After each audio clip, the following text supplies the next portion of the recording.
Hermine continues to cause problems 3 weeks after the rain stopped. And for one Cedar Park man, the cleanup has included trying to clean up the way Cedar Park government is run.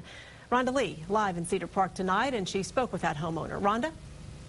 Tony Albano says he's been trying to rebuild his life since the storm, and he's been asking for help and looking for it, but not getting any. So when trying to get help and yelling wasn't enough, he decided to go ahead and give Cedar Park a sign. I cannot just sit here. Tony Albano has lived at the edge of Cluck Creek on West Park Street for 15 years. My kids grew up here. They used to catch crawdads in the creek. I used to have a little bridge going over the creek. He runs a sign-making business out of his home, and he says he's never had a flooding issue until this past year.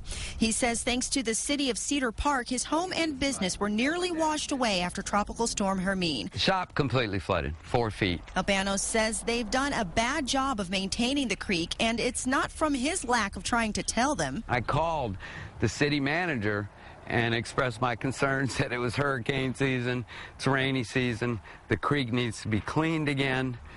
They need to finish what they're started. He's not blaming the city itself for the flooding. However, he does say he is a victim of the 1-2 punch that was a courtesy of the City of Cedar Park. What happened is Mother Nature came through, wham, lots of rain, 10 inches, and then Cedar Park gave punch 2 by making it back up even further. And what's up with that ginormous sign? The sign is my statement to the city and to people driving by that I was hurt and the city hurt me and the city doesn't care about me. And I used to love this city. But the city says while they'd love to help, the creek really isn't their problem. Albano lives on a floodway, which is a plot of land that floods worse than a floodplain. His property was grandfathered in, and houses were allowed to build there before the city was incorporated in 1974. And the creekside, it's on private property.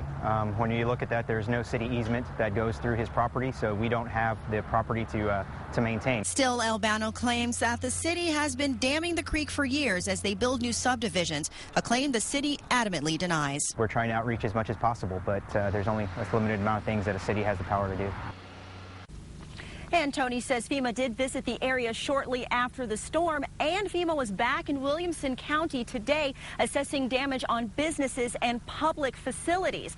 And the report for FEMA for Williamson County isn't due out for the next few months. Reporting live in Cedar Park, Rhonda Lee, KXAN Austin News.